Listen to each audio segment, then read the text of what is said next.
Hey guys, what's up? It's Savannah. Welcome back to another episode of My Thoughts Exactly. Thank you guys so much for joining me here today.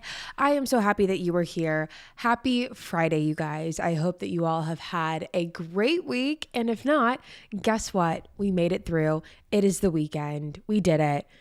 We're here. And guys, it has been such a weird week for me for a multitude of reasons. And I want to bring up one of them because I keep getting DMs on the Killer Instinct and My Thoughts Exactly Instagram page. I keep getting many DMs from you guys being like, girly pop, where is your main Instagram? I keep getting messages that are like, are you good? Did you know that your Instagram is gone? What's going on? Like, hope you're doing well. And like, guys, I very much appreciate you checking in on me. I really, really do, because I love that. And it's just so sweet. And the fact that you even care is crazy to me. So thank you so much. But my Instagram got deleted. I'm laughing because I don't know what else to do.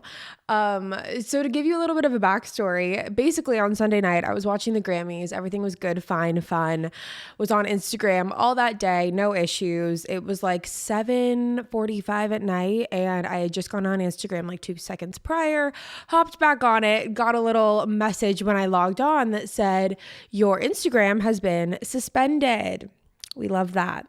And right when it did that, it had like a little appeal thing, like I could appeal it. So I tried to appeal it. And when it told me why my Instagram was suspended, it was because it said that it is against Instagram policy, so to speak, to fake your identity and to impersonate another person. Yeah, I don't know. So pretty much that happened. I appealed it and they said it would take about a day to get my answer. And if they deny my appeal, my Instagram is gone. So that's a lot of pressure. So I appealed it. And then about an hour later, I kid you not, I get a message on my email that was like, hey, we looked at your page and yeah, no, you're faking. And so we are disabling your account. So that's kind of where we stand. That's why you don't see my Instagram. That's why it's not there. That's why if you have tried to tag me or look for me, it is not there. I don't really know what I'm going to do, if I'm being completely honest. Luckily, I do have a great team that I am working with to try and figure it out. However, I've kind of come to terms with the fact that like this might not be like something that can be fixed. And if that's the case, then we're going to start from square one again. And honestly, I'm trying to like look at it from a different perspective kind of angle and be like, you know what? That's okay. Like this is an opportunity for like a refresh and a rebrand, and like we will figure it out as we go. But yeah, I just kind of like wanted to put that out there because of the messages that I have been getting. I am good. I am fine. Thank you for reaching out. Thank you for caring. It's just my Instagram is down. And yeah, I don't know. It is kind of weird. I didn't realize how much I was like on Instagram and actively using it until now. And it is also something that's like a little bit concerning because, you know, a lot of what I do, everything that I do is social media. But luckily, I still have Killer Instincts page and My Thoughts Exactly's page. So we still do have those. Those are still up and working and everything is all good there. But yeah, I don't know. I really don't know what else to say other than that. So stay tuned because hopefully by this time next week, I will have some more answers, whether that is we are able to get it back or not. And yeah. Stay tuned because it's going to be a wait and see process. So anyways, that's been part of my week. I hope you guys have had a little bit of a better week. I hope that everything is going good. On the bright side, it is finally sunny here, which is crazy because 3 weeks ago we were on like lockdown from ice and snow and it was horrible. So it's finally sunny outside. It has cured my seasonal depression. I don't even care that it's like 45, 50 degrees, still pretty cold. I just like that it's sunny outside. It gives me a feeling of purpose and motivation and feeling like I can wake up in the day and like, you know, actually want to do things, which is really nice. So yeah, really great over here. But anyways, that's my weekly weather report. Let's get into this episode. As you can tell by the title, we are doing a reacting to your guys' unpopular opinions, but we're doing it a little bit of a twist today because this episode we are doing your unpopular opinions to relationship and dating. And I thought that this would be a good little fun twist because Valentine's Day is coming up. I think Valentine's Day is next week. I know it's next week. I just don't know what day. I think it's next Wednesday. Yeah, I think it's next Wednesday. So that is going to be exciting, I guess. Valentine's Day is never really, even being in relationships, like I've never really cared for Valentine's Day. I know some people love it, but like I'm just not one of those people. But anyways, in the spirit of Valentine's Day, that is what we are going to be doing today. You guys had a lot of opinions that I'm really excited to go through. So we're going to jump right on into it today. And I also want to mention that if you guys do want to go and follow the My Thoughts Exactly Instagram page so you can stay up to date with everything that we do in regards to segments on these episodes, it's just My Thoughts Exactly podcast on Instagram. So you can go find it there and give it a follow. But with that being said, let's just jump right on into it. So I'm going to read off what you guys said, and then I'm going to kind of give my opinion on the unpopular opinion. So let's jump into it. Number 1, older men do not have their shit together. Okay, go off. I mean, I've never really dated older men, so I don't fully think that I can, honestly contribute to this opinion because I just don't know. I typically range within like the 1 year younger to like 3 years older than me type of deal. But I will say that there is that stereotype that when you date men who are older, they're supposed to be more, mature, and they're supposed to have their shit together because it's like women mature faster than men. So when you get to a point where you're dating an older man, you're kind of dating someone on your same maturity level, I think is the argument that's been said a lot. And I will say the men that I have talked to, because I've never gotten into a relationship with one, but the men that I have talked to that have been older, like, significantly older, not like crazy old, you get what I'm saying. The men that I've talked to that have been older, they all seem to kind of have their shit together. So maybe that's just a facade. I don't know. I never did a deep dive. Like I don't fully know, but I think that, it's like a good gamble with both. Like I'm sure some do and I'm sure some don't, but I don't think because older men are older that they have their shit together, if that makes sense. Like I don't think it's probably because of their age that they have their shit together. I think that's the expectation, but you see a lot of like old men who clearly do not. So I think it's just a toss up. I think it is. Next one. Private relationships are 10 times better than letting everyone know every little detail. Now, I feel like I can kind of give a little bit of insight to this because I know when I first got started on social media, I was very, very open. I did a lot of story times, but not only with the story times, I also had I wouldn't say a public relationship, but I definitely was very open about the relationship that I was in at the time. And it was something that I shared pretty frequently, whether that be on Instagram or I did several YouTube videos. I included him in some of my videos. I did a whole video dedicated to him. Like he was an active part of my channel. And comparing that to my relationship now, which is almost a complete 180, like so much more private than my previous relationship was when it comes to social media, I definitely prefer how I do it now. And there's several reasons for that. The first one is that I felt like when it got to a certain point in my relationship, like when my previous one was going downhill and like things were getting bad and we were arguing a lot and there was cheating and there was, all that stuff. Like I felt like I lost a part of myself, I feel like, and I felt like I couldn't come to you guys and be the most authentic version of myself because I got all these questions about my relationship. Oh, where's your boyfriend? Oh, where is he? Like, what's he doing? What are your guys' next steps? Like there were so many questions in regards to our relationship that I wasn't ready to answer. I wasn't ready to open up about what was going on. And so because of that, I really took a step back from like all of the lifestyle stuff. You see it. There's a definite shift in my content around the time that him and I broke up. And it's because I didn't know how to handle like a breakup like that, like someone who I had brought into my world, someone who I had put on, my pages and my socials and all of these things. And I didn't know how to navigate that. Like, I think we broke up in May of 2020, like the end of May. And I don't think I like announced it until like the end of June of 2020. So it was like a month. And I remember sitting there and making that like breakup video. And I was like, this is the weirdest thing I've ever done. This feels so unnatural. It is so strange to sit in front of a camera and be like, hey, just want to let you guys know we broke up and no one did anything wrong. When in reality, someone obviously did. And you kind of have to like sit there and act like everything's fine when everything is clearly not fine. So to me, the way that I see it is I have definitely changed my opinion on how I go about relationships. So again, my relationship now is very, very private. You guys know what I show you. You guys know what I let you know. And before it was like, I just, kind of put everything out there. And then when things got bad, like I didn't know how to handle it. And I was very open about that too, like not knowing how to navigate that, especially because there did get to a point in my previous relationship where I did try and put our relationship, a little bit on the back burner when it came to my social media.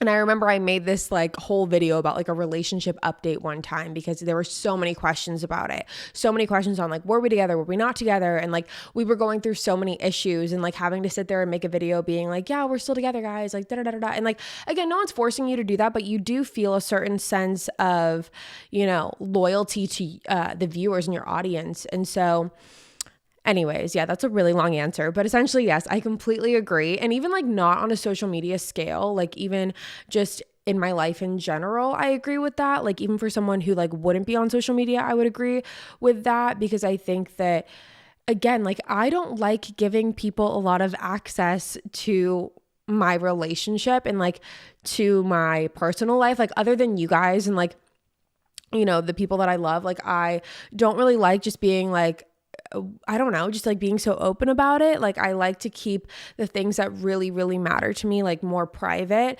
So I completely agree. I think private, but not secret, right? There's a difference. Private, not secret. All right, next one. Can we normalize not wanting kids? It's fine and not weird.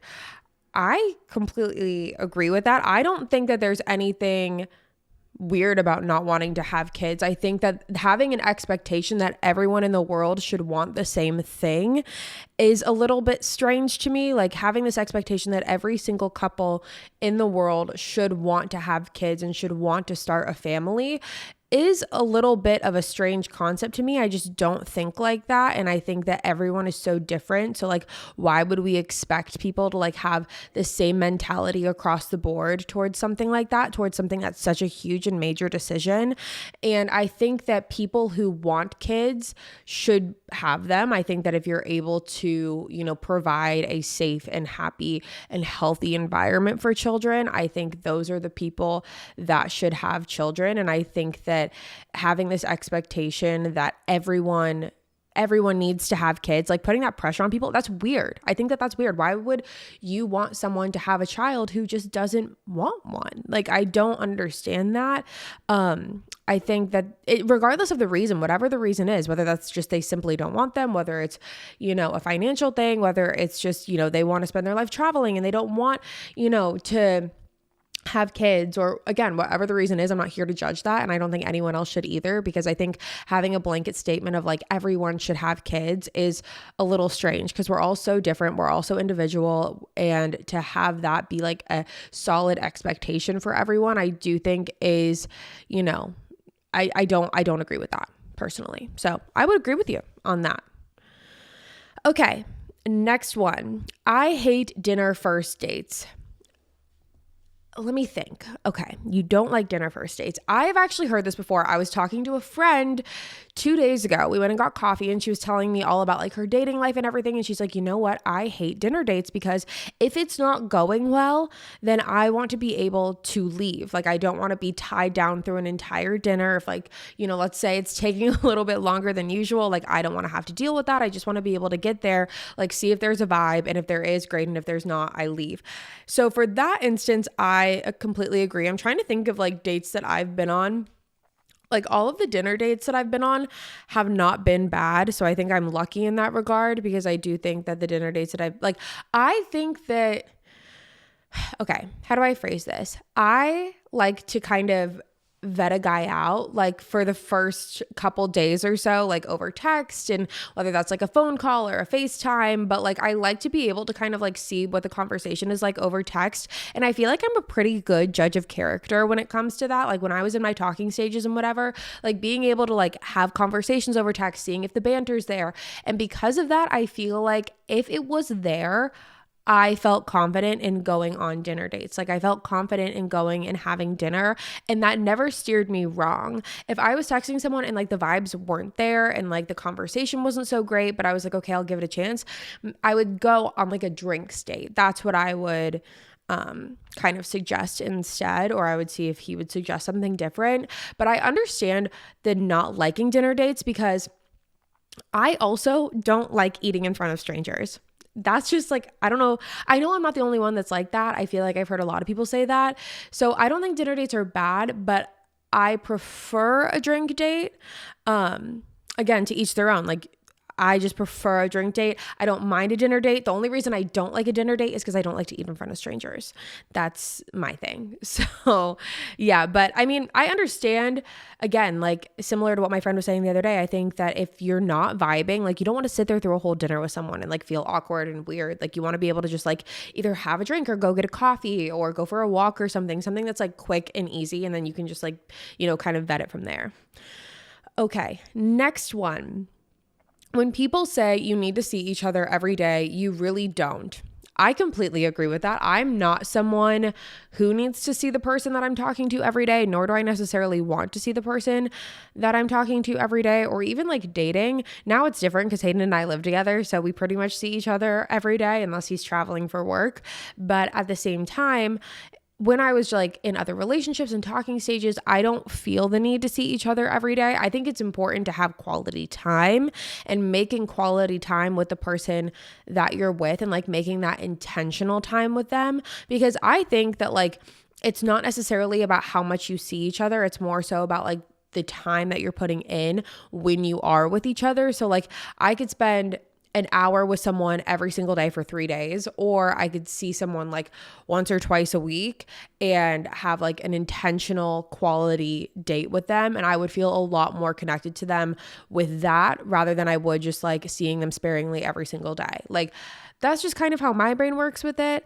I also just like being alone sometimes. Like I like being alone. I don't like feeling lonely. I think that there's a big difference, but I do like being alone and like having my space, especially when I lived in my apartment last year. Or like 2 years ago at this point. That's crazy. 2 years ago is crazy. But when I first moved to Nashville and I moved into my apartment, I absolutely loved it because I loved living alone. I've said that so many times. I always think that if anyone is capable and has the opportunity to live alone, I think they should. But I just didn't really like seeing people every day. I was really protective over my space and like who I brought into that space. And again, I just think that the quality time that you spend with someone is way more important than like how frequently you see them. Obviously, if it's like a once every like month or once every 2 months thing when you're like trying to get to know someone, I think that is like not enough time. I think that in my opinion, what would be like the perfect amount of time is probably seeing someone like 3 times a week when we're like, kind of like in the thick of it in like the talking and getting to know each other phase. I think 3, maybe 4, but I don't know. Even that seems a lot. I've been out of the dating game for so long. I really don't know. But I do remember I've dated like both. I've dated people that like I've seen them like 24/7. Like they're the type of guys that are like, oh, when can I see you next? Like, what are you doing today? Like, can I see you later? And it's like, I need time to prepare. Like I need time to get ready. I need to self tan. I need to take an everything shower. Like, no, I cannot see you in an hour. Sorry. That's just how I feel. But I don't know. Maybe not everyone feels the same way. Next one, you should live together for at least 6 months before getting engaged. Okay, let's break this down. My personal opinion with this is I agree.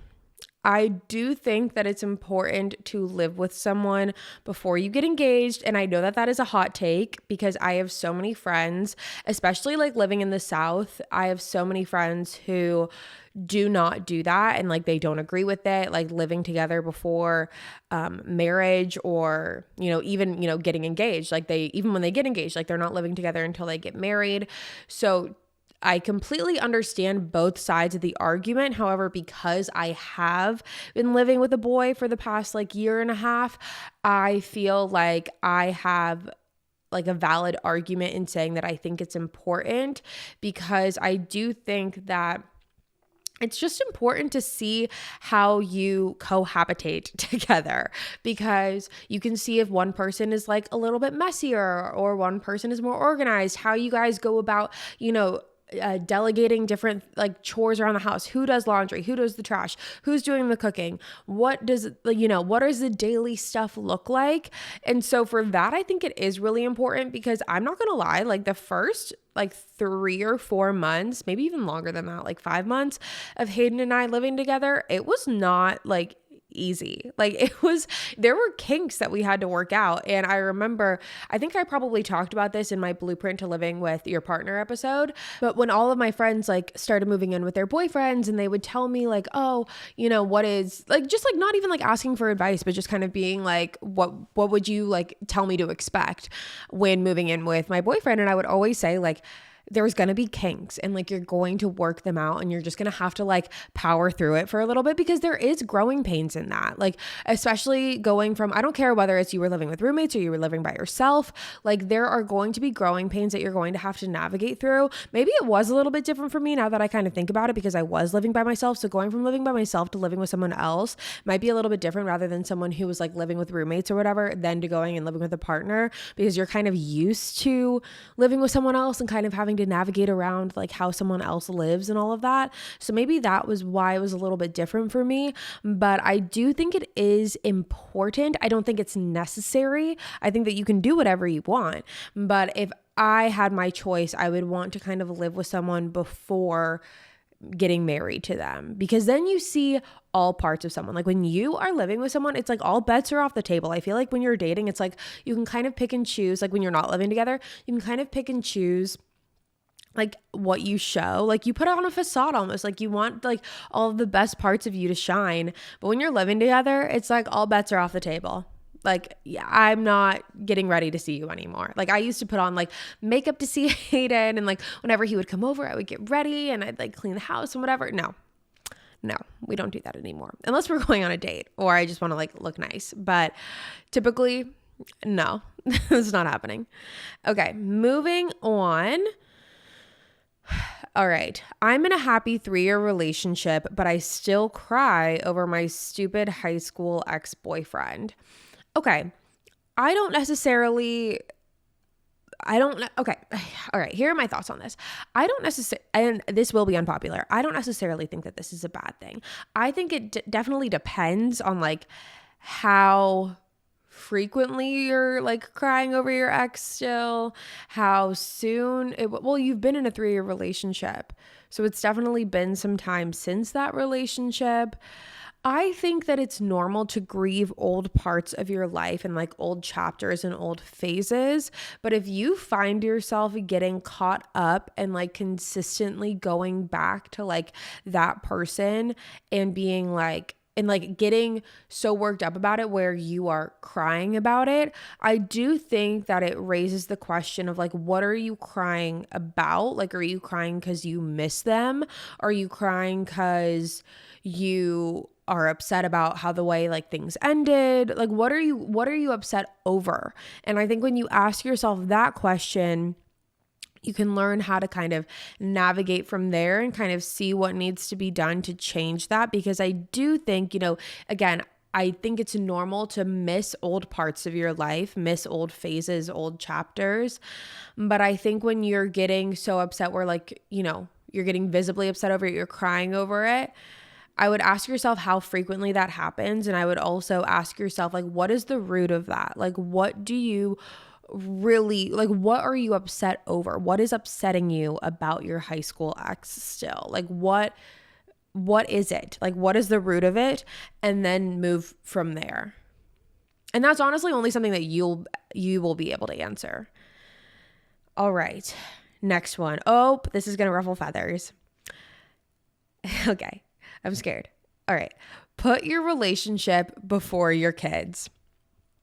Okay, listen, I don't have kids, so I don't know. I can't give my 2 cents on this. I can say what I think just based off of my thoughts, but I don't know. So my answer might change in a couple years, but I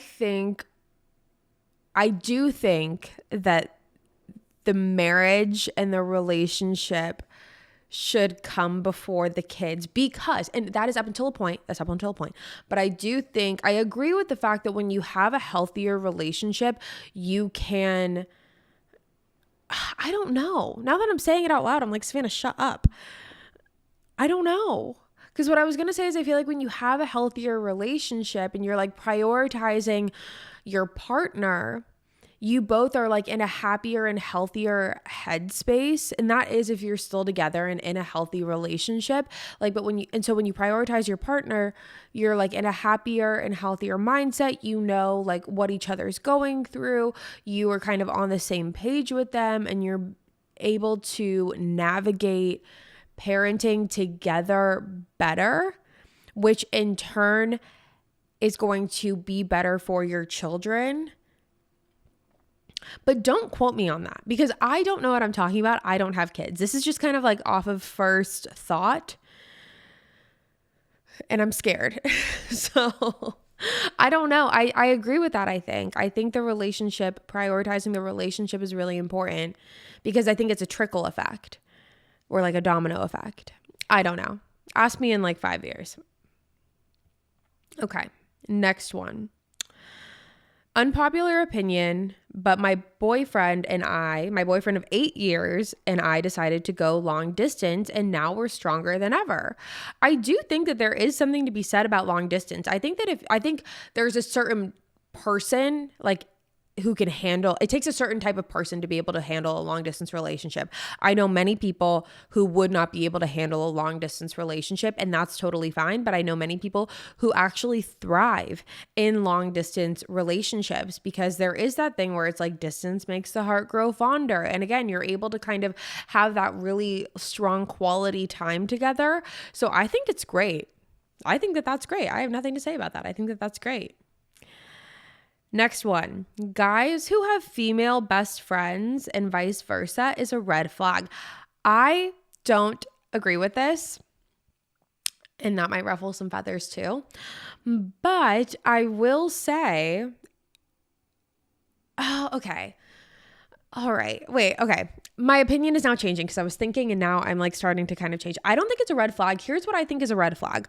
I think that if your significant other, like if your boyfriend gets a girl best friend while you two are dating, I think that that's weird. I don't think that any situation calls for that. I think that that's really, really, really, really, really strange. I think it's really strange. I think it's really odd. I think it's really weird because once you start dating, it's like there's no reason for you to have a girl best friend now. Like I'm the girl best friend. Like, hi, me, hello. Now, what I will say is that if there was a girl best friend or a guy best friend prior to the relationship starting, I don't see that as a red flag. I think that, and you know, even like after the relationship, if you have like guy friends or girlfriends or whatever and like friend groups and whatnot, like I don't think that that's weird. But having like, I'm talking like having a singular girl best friend or guy best friend, I don't think it's weird. And I'm going to tell you why. I think that, well, this is just also just from personal experience. I know when Hayden and I got together, he has a friend of his that is used to date his best friend, and she actually lives in Nashville, and the two of them have been friends for forever. They grew up in the same town. They like know the same people, and they're really great friends. And I think that that's amazing. I don't think that there's anything weird about that. I do think what starts to get a little sketch is when like your boyfriend doesn't want you to be around her, or like there's boundaries that are being crossed, because that's what is really important to remember here is like boundaries are important when it comes to girl best friends and guy best friends. friends, but even like myself, I have a ton of guy best friends. Like I have a ton of guy friends that I've had before I met Hayden, and that doesn't change. That's something that I've really, really honed in on since dating Hayden, because it's something that I lost in my previous relationship. Was like, I just lost, not that I lost my friends, but I didn't prioritize them. And my ex was always really insecure and very jealous. And he always told me that like, these people are my friends and, no, you don't get to be friends with them. And he was just always very jealous. And so I did what he asked me to do, and I would cut them off, and I would just like not be friends with them. And after I got out of that relationship, I was like, I'm never doing that again. Like I wasn't doing anything wrong. I was simply just having friends that I've had for years. And you know what? All of these people that I've been friends with have always had my back every single time. There's never been a time where they have not had my back. And I still believe, and I always will, that like, you do need to prioritize your friendships when you're in a relationship, because honestly, you don't know what the future holds. You don't know what the relationship is going to look like in a year, 2 year, 3 year, 4, 5, 6, whatever. And if you're not still with that person, yet you put all of your friendships to the side, and it's like, no, you let all of them go, and you can't expect them to be there for you to pick up the pieces when you did that. Now, that being said, I do want to emphasize, I think it's important to conduct boundaries, because I see all the TikToks, okay, of like those skits of like the jealous girl best friend, quote unquote, who like literally just wants to sleep with your boyfriend. Like girls are intuitive like that. Like we know. So I think it is important to have conversations and have an open communication with the person that you're with if you are starting to feel some type of way about it. But again, I think that it's very clear. Like if you just like as an intuitive person, I think like when you look at someone and you see how like a girl best friend is acting around your boyfriend, or a girlfriend is acting around your boyfriend, like you can tell. Like I think that you can tell. So I don't think it's a red flag. I really don't. Sorry, that was a really long answer, but I just don't think it's a red flag. Okay, next one. Staying together for the kids isn't a good enough reason to stay together. I agree with this. I think that I've been a firsthand witness to to watching people who have stayed with each other just for like the sake of the kids or whatnot. And like, in doing that, from my experience, all I've seen is people who just grow resentful and who grow to just have a lot of animosity and tension. And I do think that when you're doing that, you're not teaching your children to stand up for themselves and be independent. I think that when you're showing them like, oh, like we're just going to stay together. Like, even though you're not telling them like, hey, we're just staying together for you. Like as you grow older, you start to realize things. And I do think that in teaching them to just kind of like stay together, even when they're not happy, it doesn't set them up for a healthy mindset when it comes to relationships. I know this firsthand. Like, just trust me when I say I kind of know what I'm talking about when I'm talking about this. Like I definitely think that it teaches them to not necessarily leave their own relationship when they should, because they're taught like, oh, you just stick it out no matter what. Maybe that's a little bit too much of a personal firsthand experience to where like not everyone else would think the same way. But I think that is how I have, that's like kind of what I grew to think from like that. So I agree with that. Next one, don't look through their phone for cheating. If you don't trust them, totally thank you next them. I agree. I think that I can't say I've never looked through a boyfriend's phone, because that would just be a lie. But I do think that when it comes to the point where you are constantly checking it, you are consistently going through it, I just think it shows a very big lack of trust. And if you can't trust the person that you're with, it's probably not a great thing. And so I think that you really need to ask yourself, like, do you want to be doing this forever? Like, do you want to keep looking through this person's phone forever? Do you want to keep being with someone who you don't trust? Like, no. The answer to that should be no. Okay, moving on. Next one. The girl should take the guy out on dates too. Not the first one, but definitely need to surprise him too. I completely agree with that. And there were several of those in here of just like, the girl doesn't have to be the only one that pays. Like there should be kind of like an even, or not even an equal split, but just kind of like the girl should pay for some stuff too. And I completely agree with that. I don't like being in relationships where I feel like I owe someone something, and that I don't know where this really stems from, but I've never liked people paying for me for anything because I don't want them to feel like I owe them something. I don't want them to feel like they have like a one up on me. I don't want to feel like, I have to pay them back for anything. I just don't like that feeling. So other than like first dates and second dates and just like in the beginning, like I think the beginning of like the courting and the kind of like trying to see if you guys like really vibe or whatever. But I do think it gets to a point where I will offer to pay. Or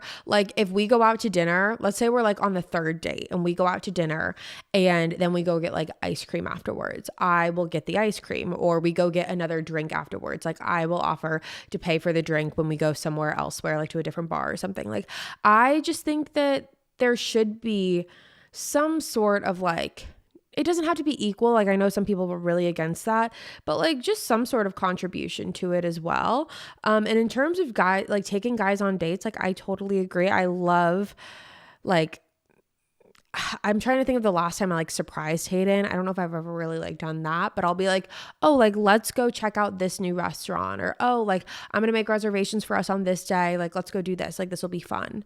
Yeah, I think that guys deserve to be treated special too. I know we're in this era of like, we hate men, but like, I do think that like guys deserve to be treated special, especially when they're good guys. Like they deserve that. So I agree with you. Okay, moving on. Yeah, see, we have a lot of these. We have the man has to pay and plan everything. No, I don't this is what it says. The man has to pay and plan everything. No, the relationship should be equal. He must also get spoiled. Like, yeah, exactly what we just said. Yeah. Okay. Next one. Oh yeah. The next one is actually the same thing. Hi, Sav. Personally, I think the girl should pay just as much as the guy does. You guys, we are all thinking very similarly. Okay, next. The more healed you are, the harder it is to find a healthy relationship. I do agree with this because I think that when you are really healed and you know what you deserve and you know what your standards are, you are not going to settle. It's very easy to find a relationship when you settle. It just is. And so I feel like when you're in your healed era and like you're the healthiest version of yourself and you just like, you know what you deserve and you know what you're going to tolerate and not tolerate, it's easy to detect people's bullshit and it's easy to see through it and it's easy to not settle. But in doing that, it's harder to find a relationship because especially now I feel like we're in this era where people are just like dating just to date and they're not dating very intentionally. And, I'm all for casual dating, but I do think that, I've seen it firsthand. I've experienced it also firsthand where it's like two people can be totally on two different pages and one of them is like settling. And I don't know. I just think that when you are the healthiest version of yourself and like when you are healed, it's like you're not going to let yourself settle. So because of that, it might take longer to find someone who is worth dating to you, if that makes sense. So again, I completely agree. All right, you guys, and that was the last one. So that is going to be all for me here today, but thank you guys so much for tuning in to another episode of My Thoughts Exactly. Again, if you're new here, hi, my name is Savannah. I'm your host of My Thoughts Exactly. Make sure you go ahead and hit that subscribe button. That way you never miss an episode. We post weekly, every single Friday. You're not going to want to miss it. I'll be back next week with you guys with either a new Instagram or my old Instagram. It'll be a surprise to you and me both, but also let me know what you thought about in the comments about all of these. I'm very interested to hear your guys' take on them. I feel like some of you will we're all going to have very differing opinions. And I feel like maybe I should have put that disclaimer in the beginning. I think that it's important to remember that no matter how you navigate your relationship, no matter what you agree with and disagree with, that's the beauty of it. We all get to have opinions. We all get to have differing thoughts. And that's what makes us individual, unique, and human. And as long as you're in a happy, healthy relationship, regardless of whether you agree or disagree, it does not matter. We can have differing opinions and all be happy. So that's my little spiel. I love you guys. I'll see you next week. Bye, guys.